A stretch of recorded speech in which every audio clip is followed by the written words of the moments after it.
खासकर यूट्यूबर भाई लोग रात में जगल बा। कभी जी उन्हन लोगन बदे कुछ भाई लोग जे जागल बा वो सुन ले ए लिए यूट्यूबरन भाई का बड़ा योगदान रहला बिरहा में। जे ना सुनी बिहाने सुन ले। लेकिन आज तक ऐसन कहानी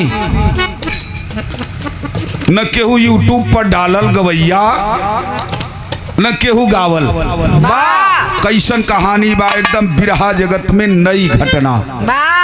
मात्र ऐसन घटना जवन एक बार वो जनपद के लोगन के झकझोर देहलस सबके लिए बदे बा। धीरे धीरे सिपाही दे।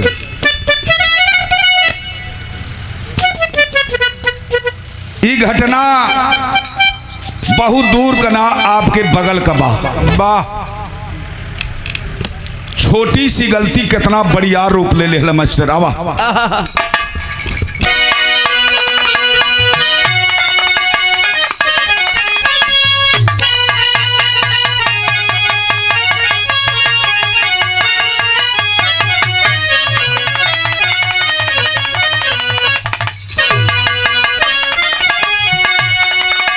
कैसे मास्टर। आवा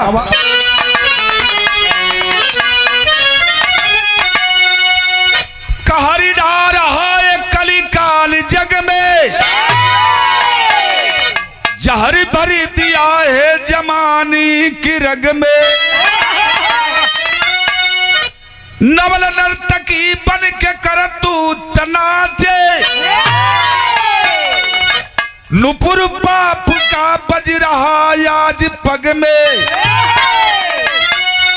समाज का उद्धार होगा अब कैसे आज कोई फरिश्ता नहीं है इंसान ईमान को बेच बैठे।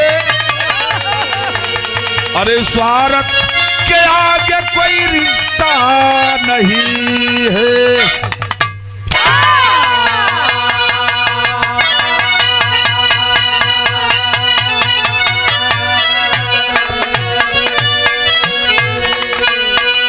इंसान ईमान को बेच बैठे स्वार्थ के आगे कोई रिश्ता नहीं है। एक लाइन यहाँ कव्वाली का तर्जबा। कौन तर्जबा बाबू।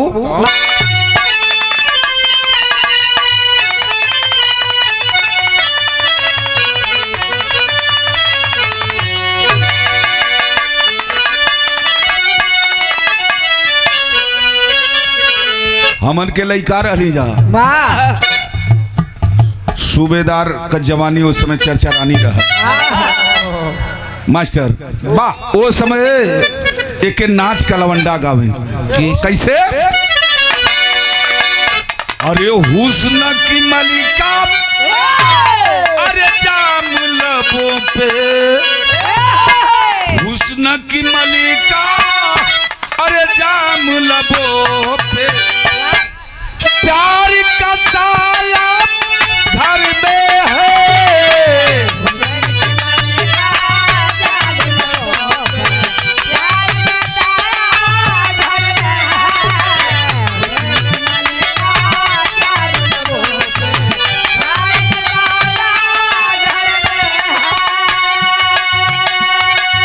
हुस्न की मलिका जाम लबों पे प्यार का साया घर में।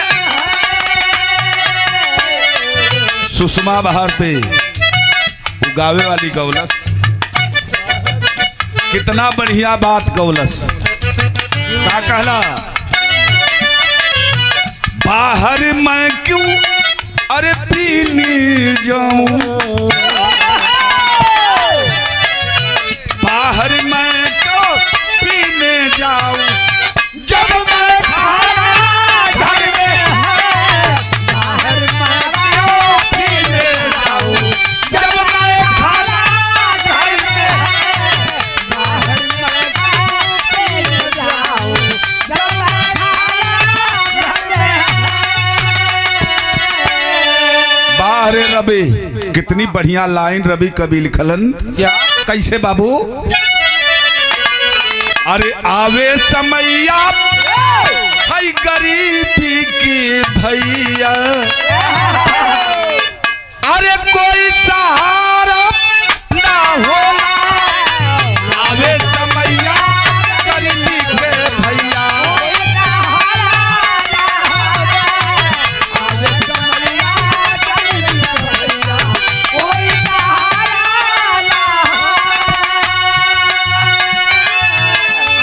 समैया गरीबी का भैया, कोई सहारा ना हो।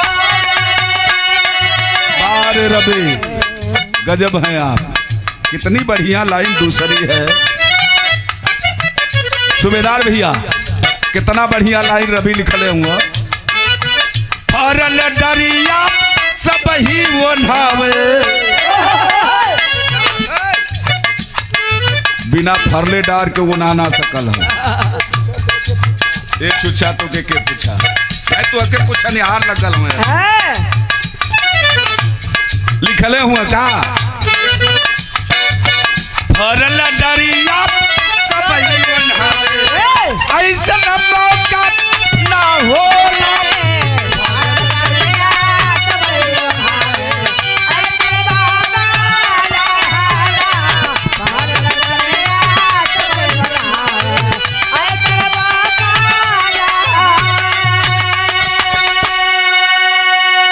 गौर करेंगे भैया यह कहानी कहां से लिखी गई, सत्य घटना आज भी पेपर का कटिंग पास में रखल बा।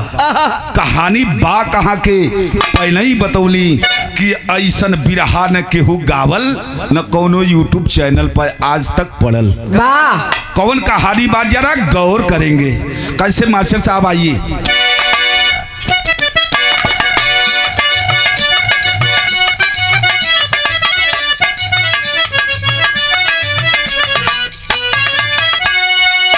जिला गोरखपुर की कहानी रंग लाई है, शहर भटहट की ये दास्ता दुखदाई है।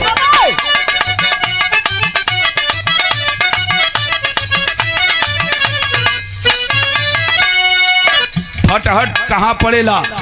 गोरखपुर आप मेडिकल कॉलेज जाएंगे, मेडिकल कॉलेज से सीधे कम से कम 30-35 किलोमीटर की दूरी पर जब जाएंगे तो भटहट शहर है। वही गांव के बगल में एक छोटा शहर के बगल में छोटा सा गांव बा, वहीं से एक कहानी शुरुआत भइल। पेपर में जो भाई पढ़े होंगे जानते होंगे के रहलो गौवा में कैसे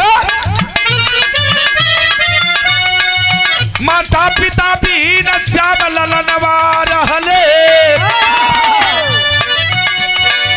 शोभा साथे में त दोनों मिलनवा कइले।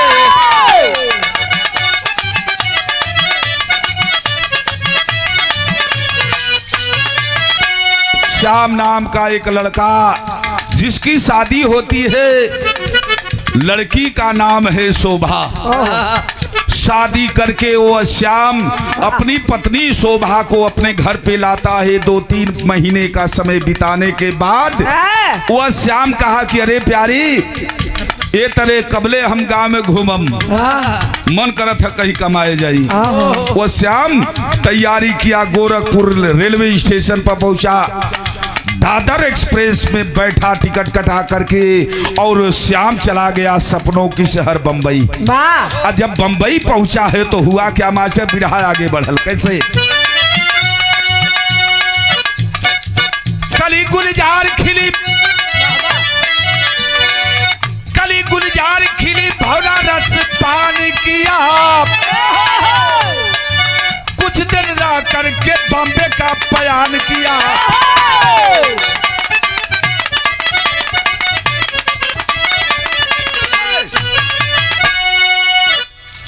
बम्बई जब पहुंचले बाल मुकुंद मास्टर, और जब बम्बे शहर में गल 1-2 साल का दिन बितौलस। 2 साल का दिन बीतल बा। ये दिसंबर के महीना जब आयल बा बाबू, उस श्याम के साथ एक घटना घट गई।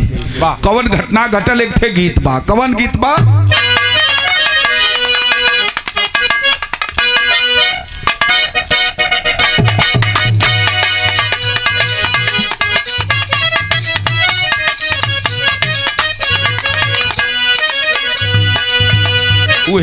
लाइन बात तनी और बढ़ाला मास्टर।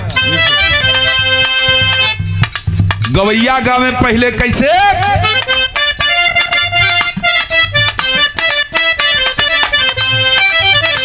अरे गजब का रूप तोहरी गजब का रूप तोहरी गजब सूरतिया तू पवलू न हो।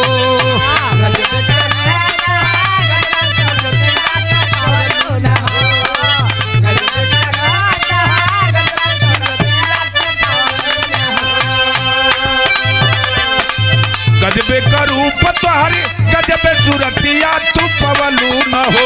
गोरी हमकी दीवाना बनवलू न हो।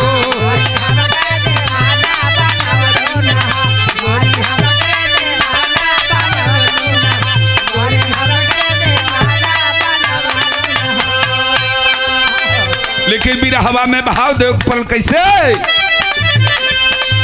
गजबे गुजरिया के श्याम जब बंबई से लौट के आयल इतना दिन पर अपनी में हरारू शोभा के साथे चरपाई पर सुतल बा। आ शोभा से कहत बा का अरे गजबे गुजरिया के गजबे सूरतिया बनवला न हो।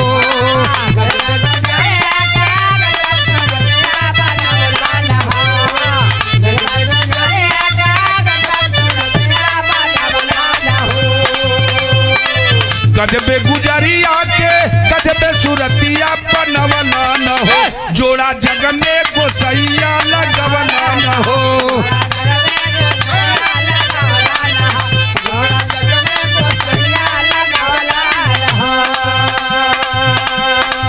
जोड़ा जग में गोसैया लगवला न हो। ए भैया दोनों पति पत्नी सुतल हो वो समय भाव लगल कैसे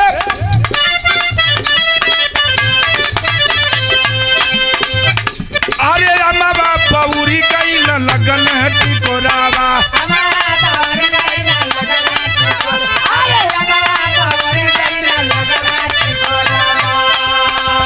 बारे भैया रात बिताने के बाद जब सुबह हुआ श्याम अपनी औरत शोभा से कहने लगा कि अरे शोभा जानत ही हम काहे अली हम बम्बई से।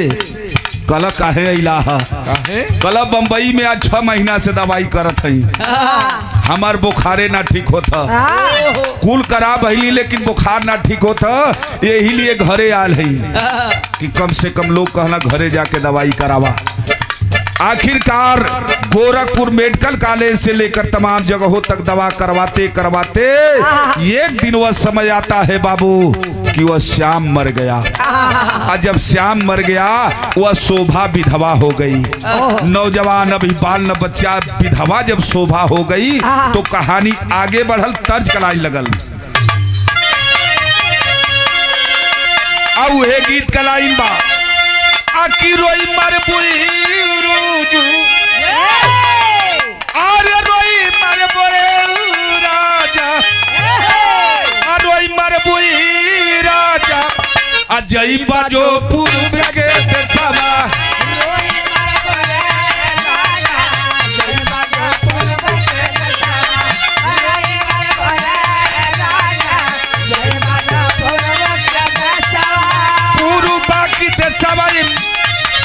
पूर्वा की देशवाई राजा बस बंगाली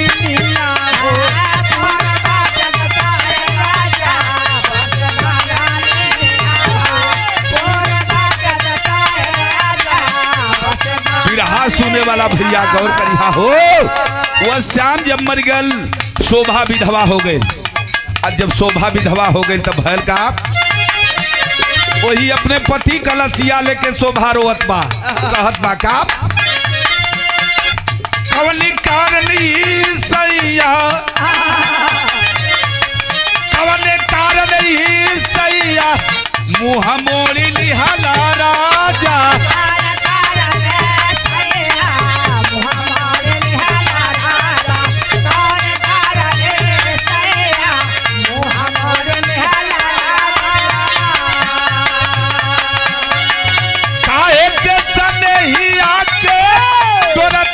दिहला वही लसिया पर गिर के शोभा गाँवपुरा का लोग जुटला। जब गाँवपुरा का लोग जुटला तो शोभा अपनी मर्द के लसिया पर कहत रहल का हम की बनवला राजा कोने का बिलारिया हो।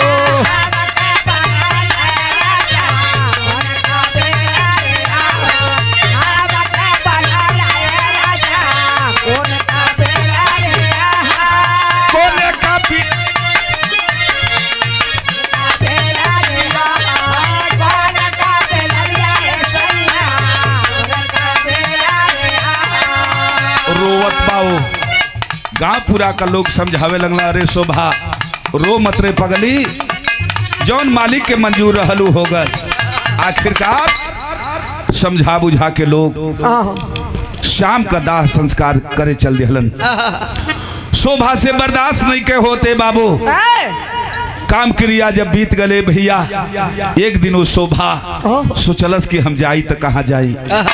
सास ससुर हमार पहले ही मर गिला, अकेले हम रही तो कैसे रही। ए भैया आखिरकार शोभा सोचलस कि कहाँ जाई हम। कुछ में हरारू सलाह दिलिस कि अरे शोभा का करबी यहाँ रह के नैहरवे चल जो। धीरे धीरे वो शोभा पे नैहर का बयान कैलस। जब नैहर का बयान कैलस तो एक ठे गीत लगल बा कवन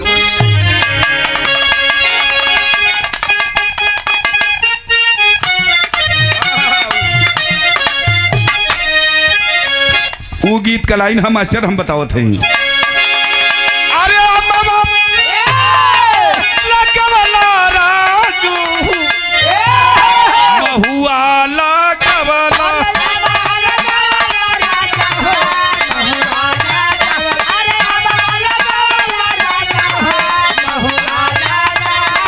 अरे बाबा लगवला राजा हो महुआ लगवला कहे ना लगवला ये राजा जी कहे ना लगवला ये राजा जी निमिया की गठिया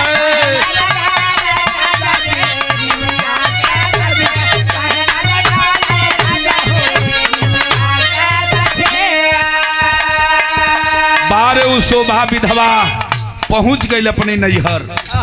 आ नैहर जब पहुंच गए बाल मुकुल मास्टर तो जाके वही दुआरी पर खड़ा होके जार बाजार रोवत बा।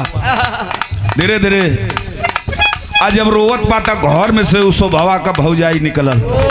आज जब अपनी ननद के देखलस कलह रे बुजरी तो कैसे आ गईली मरत त अपन खाइए गली का करबी भयो के खैबी का करियावत बा दुआरी पर। शोभा भगवान के कोसत बा कैसे अरे बजरा गिरवला ये प्रभु जी अरे बजरा गिरवला ये प्रभु जी मंगियाऊ जरल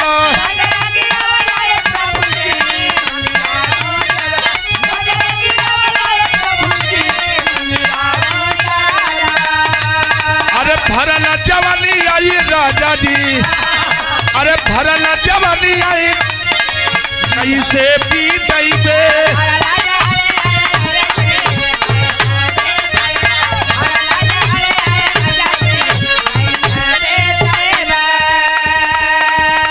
डांट कर वो शोभा की भौजाई कहती है भाग जाओ मेरे दरवाजे से तू बहुत बड़ी असगुन है। अपने पति को जीते जी खा डाली भयो के खा गलबी तो तब वो चरा फैला ले से पंचो। शोभा रोवत है कहत है का अरे गोदिया में रहती भौजी अरे गोदिया में रहते भौजी ये कहू लाल नावा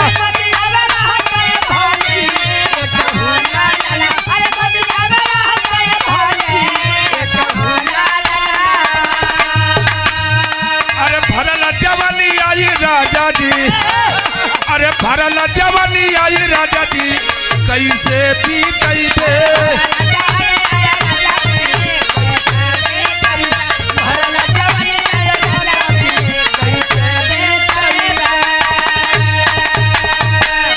आखिरकार शोभा को भगा दिया वो अपने दरवाजे से उसकी भौजाई। शोभा लौट आई है।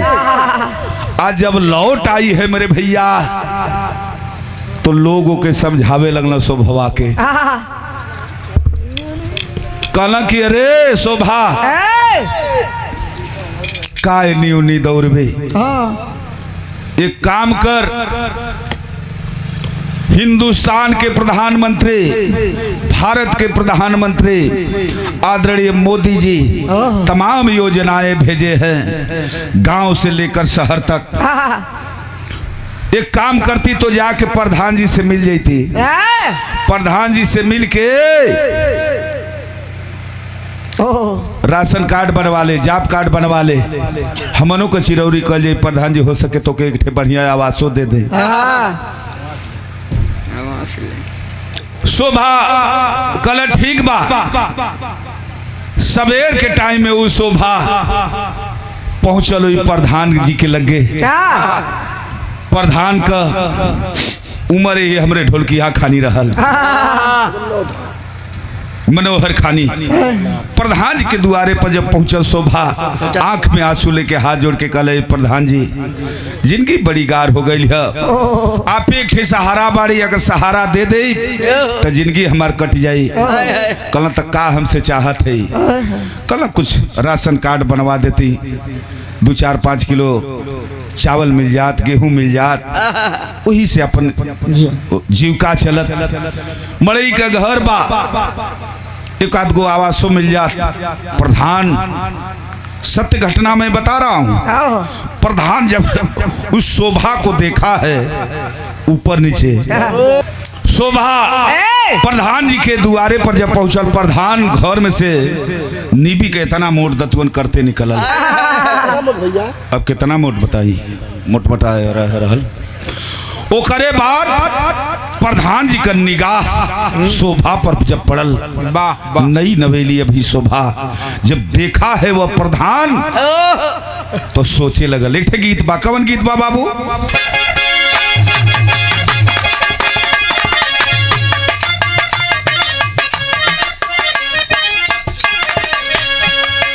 उहे गीत कलाइन बाए के काशीनाथ मेलसी साहब गावे। कैसे गावे? गोरियारी गोरियारी बिजुरिया कहवा गिरी,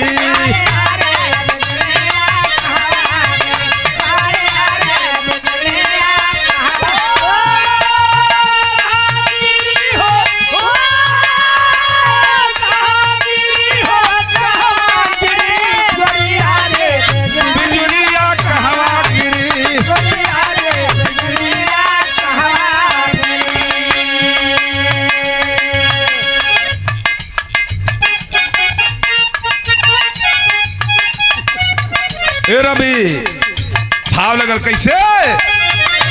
गोरियारी बिजुरिया कहवा गिरी,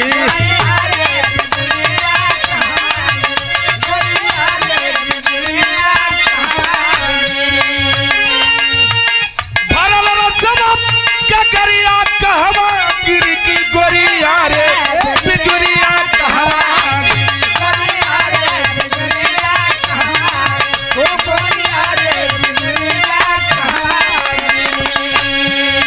लेकिन वाह, वो प्रधान जब देखा है शोभा के कैसे आई हो, कला कैसे आई हो, कला हम श्याम का मेहरारू है। अच्छा अच्छा, वो श्याम लड़का जो मर गया बंबई से आया था। हाँ हाँ साहब, कुछ हमार मदद करें। कला का चाहिए? कला एक राशन कार्ड बनवा दे, जॉब कार्ड बनवा दे तो हम नरेगवा में काम करब, 200-400 रुपया हमहू के मिल जाई। कला दतुअनिया करते मुटकी दतुअन हाथे में ले वो प्रधान। कला चल आओ हो बगीचा और बताओ थे कैसे कार्डवा बनी, का लिखे के पड़ी, कावन कौन कागज तो के देवे के पड़ी। ले गल जब बगीचा की ओर तो प्रधानवा कहत है का गोरिया हो गोरी तोहरी उमरिया पे धै लगल,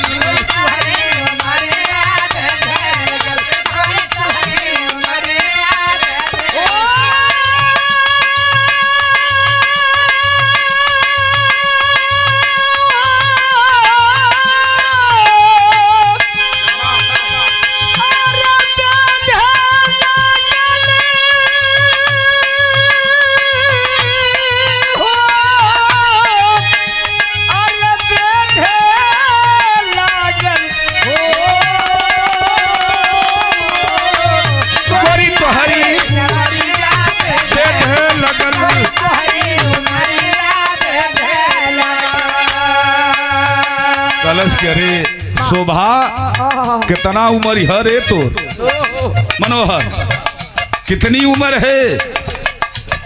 कलक हम तो उम्र ना जोड़ रहे हैं ये प्रधान जी। कल तो कैसे राशन कार्डवा में लिखाई उमरिया। कल की शोभा कलश के क्या बताई अपने मन से लिख दई। कल नहीं खोल के बता। कल खोल के जाना चाहते वो तो एक बात सुनो। हमार उम्र है 22 बरिस। जब 22 बरिस कहल तो प्रधनवा हथवा का दतोनिया फेंक दिया। कल लगत है कि अब मंजन करे के पड़ी कारे। अब कहत हूँ प्रधान जी का कहत हूँ उल्फत का गोरिया पियाई देबू प्याला पियाई देबू प्याला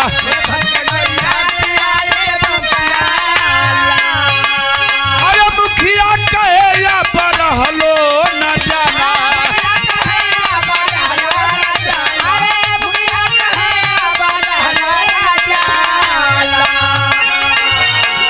टूटे के सजरिया बेधे लगल की गोरिया हो गोरी तोहरी उमरिया बेधे लगल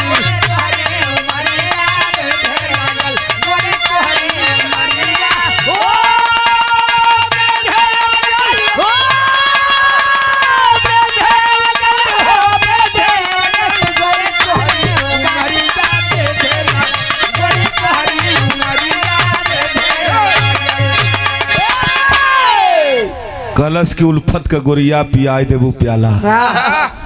कलश अरे पागल 20-22 बरिस का तू जवान है। जॉब कार्ड कहती बनावे के। अरे जॉब कार्ड ना तोर कभी तो स्टेट बैंक में साला खाता बन खुलवा दे आ 2-4 लाख होई में ध दे। तब तो ऊपर नीचे वो शोभा ताके लगल की कहल का चाहत हुआ। कल जॉब कार्ड के चक्कर में बाड़ी या राशन कार्ड के चल ठीक है बन जाई। और का चाहिए तो के कल प्रधान जी एगो आवास चाहिए। कल 2 गो आवास दी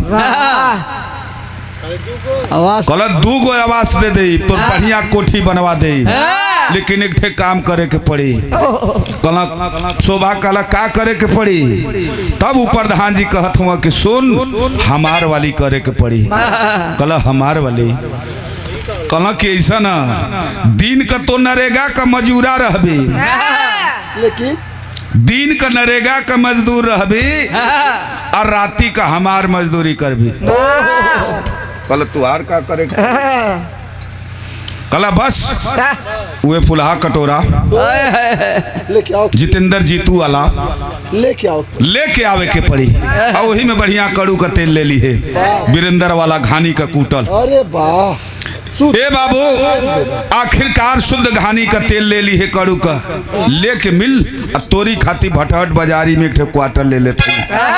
प्रधान वह बाजार में एक बढ़िया क्वार्टर ले लिया और शोभा को बताया कि मैं क्वार्टर ले लिया हूं। जब क्वार्टर ले लिया तो गीत का लाइन बदल गई मास्टर कवन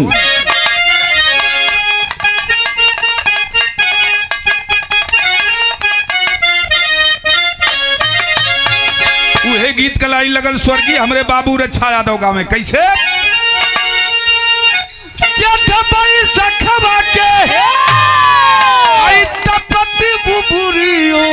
जवाना वाली हली अरे ठाड़ी हो सावर गोरिया बाबा बड़ा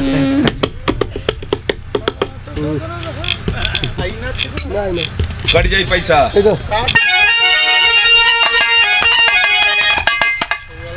अभी लोग डाली बहने धनंजय का ढोलकिया मनोहर बजा नहीं पाया।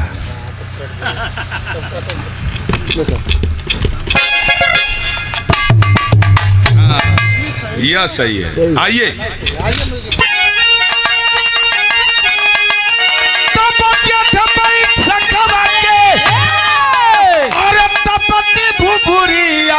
जवाना वाली हले अरे ठाड़ी हो सावर गोरिया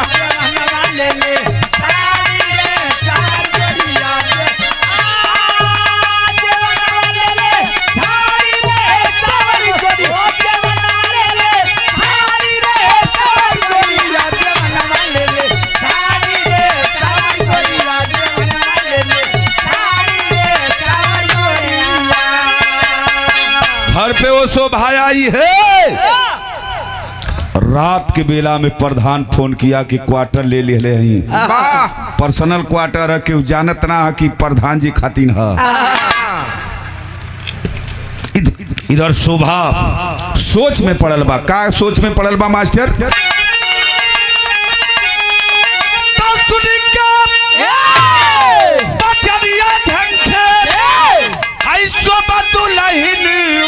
करमवा गईल अरे फूटी हो गोसैया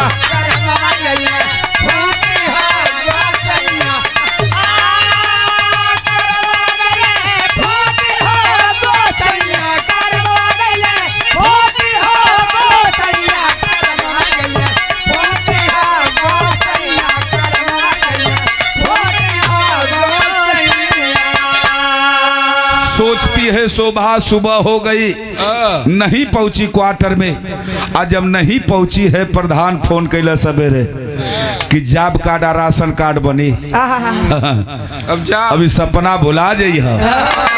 बड़ा नुकसान कर। हाँ बड़ा नुकसान कैलू साला। तो के जो हत में कई पैकेट कमला पसंद खा गल। क्वार्टर का भाड़ा 900 रुपया भाड़ा चल गई। क्वार्टर का भाड़ा जौन गईल तौन गईल। अरे बाप हो बाप, बकरा का मीट बनौली हो तो वही में तना बढ़िया का चुस्ता डले रही। फूलल भैया। अब का बताएं, सूरदास सुध गलो का के तरफ फूलल है। ए भैया आखिरकार शोभा सोचत बा करी तक करी जाई तक कहाँ जाई। तेरी के लाइन में भाव दे।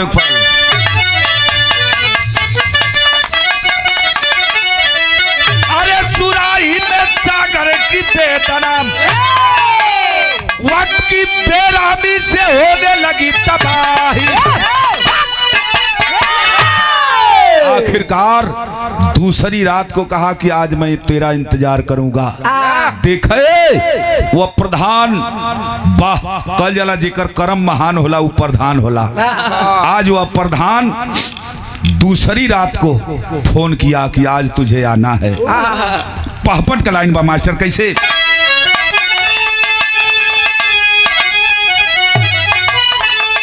अरे शोभा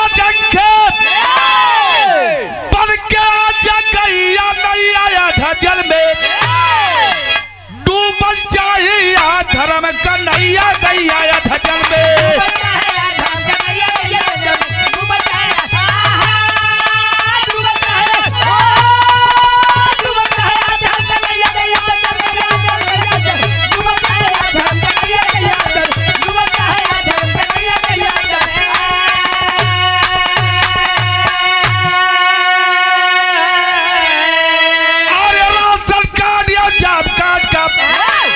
लालच दिया कसाई हो बन जाएगा, जो कहोगी वह बन जाएगा।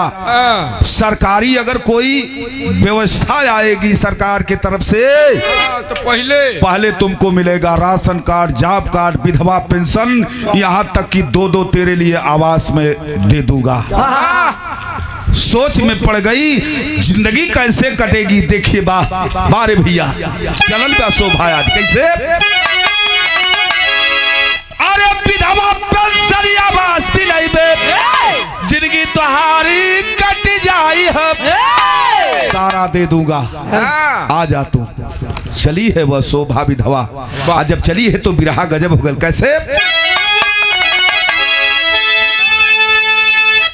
अरे मुखिया आगे झुकली बात समरिया गई आया था जल में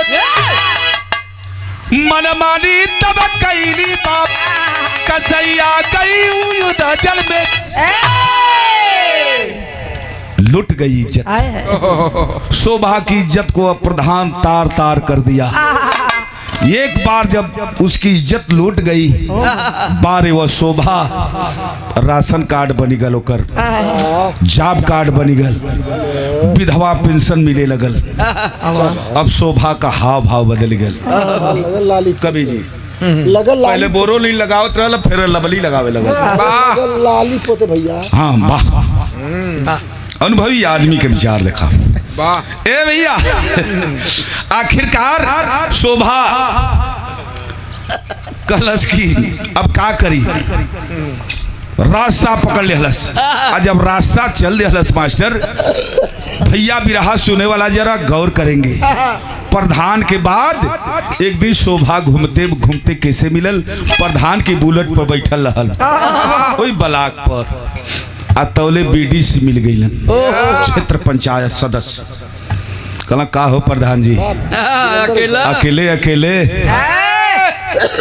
कहला तो कुछ खर्च करा क्वार्टरवा पे आके। वो पौले रहल 2-4 लाख रुपया बेचले हलोटवा। क्षेत्र पंचायत भी आ गई ना, क्षेत्र पंचायत से लेखपाल साहब भी आ गई ना। लेखपाल साहब से धीरे धीरे के पहुंचल। भाव लगल मास्टर कैसे?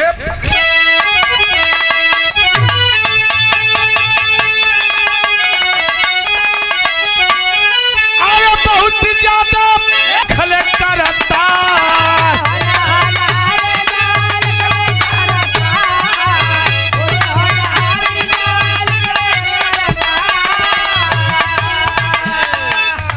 धीरे धीरे कुछ समय बीत गए। रोजगार सेवक, सेक्रेटरी साहब, लेखपाल साहब, प्रधान साहब, बीडीओ साहब, यहाँ तक कि वो शोभा के संपर्क में कितना लोग गई। सुने वाला बिरहा पहले ही बतौनी कि ऐसा बिरहा यूट्यूब पर केहू डालल ना, सत्य घटना। कितना लोग गई शोभा के संपर्क में 12 अधिकारी आ गई। अब 12 अधिकारी अइला तो एक दिन शोभा का हालत भइल का बिरहा सुने वाला गौर करिहा। का भल मास्टर? शोभा अपनी अटरिया रजऊ,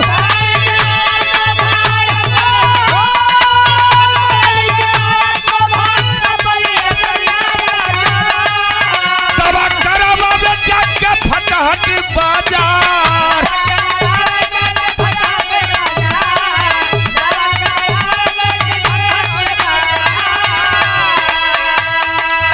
बीमार पड़ गई शोभा। बीमार जब पड़ गई पंचो, 12 बिरहा सुने वाला भैया, वह शोभा जब बीमार पड़ गई मेरे भाई, तो 15-20 दिन हो गल शोभा का बुखार ठीके ना होके। प्रधान से कल, प्रधान जी हमार तो बुखारवा ठीक ना होता कभी जी। प्रधान जी कल बलौना एक उनका सेवक रहे प्रधान जी का, जो उन कोटरवा में झाड़ू पोछा सारे करे। बोलौना ओके सुनाओ तनी ले जो एक मोटरसाइकिल पर बैठा ले, ले के जो तनी एक ब्लड चेक कराओ, एक खून चेक कराओ। खून चेक भल बाबू।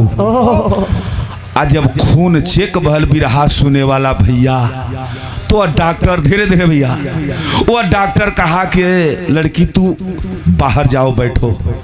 बाहरे जब शोभा गई तो जो सथवा में प्रधान जी का सेवक गल, उनसे वो डॉक्टर साहब एक बात कहना। रोजगार सेवक का कहना मास्टर? अरे डॉक्टर बतावले बड़े ये शक्का बीमारियां भैया, डॉक्टर बतावले बड़े ये जैसी बीमारी,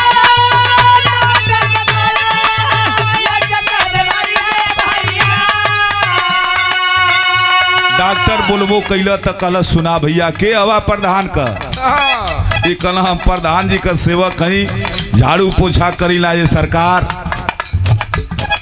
प्रधान जी के अपन जुगाड़ से हम जीला, कल जुगाड़ से जिएला तो जौने के लेके आल हुआ तो जानत हुआ का बीमारी बाऊ के, कल का बीमारी है ओके बुखार बल धीरे धीरे बाबू। अब कहना कि का बीमारी है जानत हुआ? बिरहा सुने वाला भैया गौर करेंगे, जब शोभा का रिपोर्टिया व डॉक्टर देखा है तक करे जवा धक दे कर झलस। कल सुना आखिरकार डॉक्टर जब रिपोर्ट देखा है, कल के हुआ? कल हम प्रधान जी का सेवक है, कल सेवक हुआ तो रिपोर्टिया तुआर गजबे बा। कल जो नहीं में हररुआ लेके आल हुआ न, जानत हुआ काय के भल है? कल का भल है? कल के HIV है एड्स हो गल है। ई अब कम दिन का मेहमान है, जो दिन ही चलत है तो दिन चलत है। बिरहा सुने वाला भैया जौन एड्स का रोगी हुई जे देखले हुए सूबेदार कभी से छुपा क्या है। आखिरकार वह तो डॉक्टर पेशे से भी डॉक्टर हैं। एड्स के रोगी को हमने देखा है पेशबिया मनोहर होकर जिसे माड़ होला भात कर ये तरह होखे लगेला। एक लड़का के भयल नाम न ले यूट्यूब पर बरवा है तो पकड़ ले हाथे में आ जा। कलश की ये शोभा के एड्स हो गल है बाबू। अब तो ही कहला एड्स में का होला, कला डॉक्टर कहला सारे के निक से समझावे के पड़ी। कहला एड्स वो होला कि जे से संपर्क बनवले है उनके तनी फोन करा तू का व्यवस्था उनका है। अब तो ये हड़बड़ाल सारे प्रधान का सेवक बहरे निकलल डॉक्टर के से हौहा के फोनवा मिलल। कहला कहाँ हवा प्रधान जी? कहला बस सारे तने दू जानी के लैला पियावत है। कहला लैला का गाड़ी मर ले पहले तू अपन गाड़ी बचाव। कहला का भयल ले? कहला भयल अरे मर्दवा तू अपन रिपोर्टिया चेक करावा, अपन खूनवा चेक करावा जाके। शोभवा के तो HIV एड्स हो गल। आई दादा प्रधान का गाड़ी पड़ाक दे बोल दिया छूट गल भैया। कहना आई दादा लैलवा कहाँ फेंकी? लैलवा फेंक के मोटरसाइकिलिया का सेल्फ स्टार्टिंग रहा कि वो स्टार्ट होखे ना कि कबा माने छलक जा। एक के नंबर में तड़ लेके भटाट बाजार पहुंच गई। गिरत परत पैथालॉजी वाले के पास। कहना भैया हाल दे निकाला। कहला का निकाली? कहना अरे सारे कुछ निकाल दे सजी खून अदला बदली कर दे। कहला का? कहना क्या खूनमा निकाल सारे पहले चेक कर हमके का भयल। कहले मर्द तू तो वही तरह संडा खानी हट्टा कट्टा हवा मतलब अब तो के सुअरा खानी हवा तू तो के पूछे के का बा टन हवा। कहला अरे सारे खूनवा निकाल पहले देख टन है कि टनटना गल है। खूनवा निकल आयल। आज जब प्रधान जी का खूनवा निकाल आयल अब प्रधान जी के चेहरावा पर 2 मिनट ले पैथोलॉजिया वाला तकते रह गए। इनका गड़िया बुझा बोदर हो जाई। अब हालत खराब प्रधान जी का। कहला कि अब का करी है? कहला का भल ले? कहला हटवा फैलना ना। कहना नहीं हाट उठ जगह पर तुहार। लेकिन ये प्रधान जी ई का कैला हो? कहला का कैली है? कहला कैला का तू? कहला अरे सारे जल्दी बोल कैली का हम? कहला बहुत गजब का दिहला। कहला ये मर्दवा तू के तो HIV हो गल। प्रधान के जब वो पैथोलॉजी वाला बतौलस कि तू HIV यानी एड्स का शिकार हवा। अब प्रधान तो बुझा सार की हो जो आधा मरी गल हुआ। बिरहा सुने वाला भैया केहू के कह दो जा कि तो के कैंसर हो गल, HIV हो गई, एड्स हो गल, तू आधा आदमी पहले ही मर जाला। प्रधान का शरीर या गनगन गनगन कांपे लगा। फोनवा निकलन। अब फोनवा निकाल के लेखपाल के ही मिलौलन। और लेखपाल के कहला ये साहब कहाँ बाड़ी? कहला ये खसरा खतौनी बनावत है। कहला अरे मर्दवा तू नहीं खसरा खतौनिया फेंक दा आ जा पहले खून चेक कराओ। कहला ये मर्दवा हम टंटा नहीं लेकिन कपारा देहिया हमार तनी तनी बथेले। कहला पहले चेक करावा जो शोभवा तुहरी लगवा सुतल रहलो के HIV है। लेखपाल सुनलब ओकर गड़िया 3 मीटर फाट गई। 3 मीटर सिकड़िया गिर गई सारे कब जौन से नापत रहल। वो अपन दौड़ल उहो बाजार में गयल। उहो जाके अपन पैथोलॉजी में चेक करौले सूबेदार कभी। आ जब पैथोलॉजी में चेक भल ओहू लेखपलवो का जब रिपोर्ट आयल तो ओहू के बू पैथोलॉजी वाला बतौलस कि भैया तो के तो एड्स HIV हो गल हो। इनाम में पागल हवा। आ जब HIV का नाम लेहलस आधा लेखपाल सारे वही जो गिड़गिड़ा के मर गल। कलक करी तका करी कौने और भागी। रोजगार सेवक सेक्रेटरी सारे लोग यहाँ तक कि 13 लोगों को HIV हो गया। शोभा को लेकर 13 लोगों को HIV हो गया। कोई काल्पनिक बात नहीं है मित्रों। पेपर में दैनिक जागरण, हिंदुस्तान, तमाम पेपरों में निकला था सत्य घटना। शोभा को लेकर के 13 लोगों को HIV हो गया। बिरहा सुने वाला भैया लोगों से हम पूछत है 12 लोग ऐसा रहना मर्द लोग जेकर बियाह हो गल रहल तब पूछत है कि का 12 लोग अपनी मेहरारू के लगे ना गल हुई हैं तब मेहरारू के तो हो गल 12 दूनी 24 आइटे स्वभावा 24 जानी के स्वभाव फैला दिल ऐसा शोभा कैलस कि 12 जानी 4 लोगन का शोभा बिगड़ गई 12 जानी का शोभा बिगड़ गई लेकिन केहू केहू से बतावे ना कितना लोग घूट घूट के मुहलन जब पेपर में ये बात निकलल तो सब लोग परेशान हो गईलन पेपर में हेडिंग थी एक शोभा 12 लोगों को मौत के मुंह में ढकेला या भगवान का कहल जाला कि भगवान के लाठी में आवाज ना होले वो गरीब के इज्जत तार तार कहीं 12 लोग प्रधान से लेकर लेखपाल रोजगार सेवक सेक्रेटरी क्षेत्र पंचायत 12 लोग HIV के एड्स के शिकार हो गए यही से तब बिरहा में लिखे पड़े बाल मुकुंद मास्टर कैसे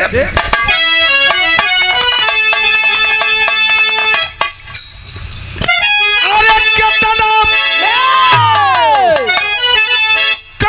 प्रभु से चतुरैया खुदा के अदालत में इंसाफ बनल बात बोला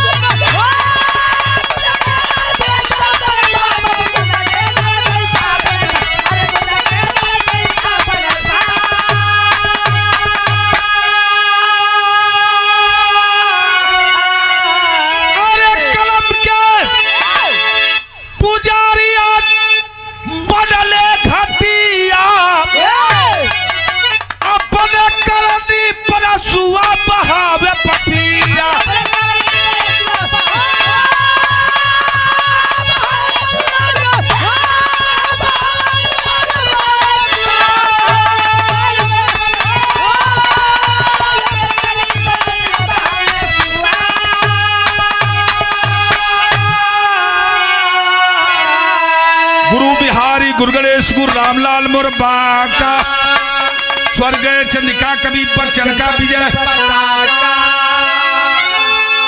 अरे सुराही में सागर की बेदना धनंजय रक्षा यादव सारथ बने हमरा ही सुराही में सागर की बेदना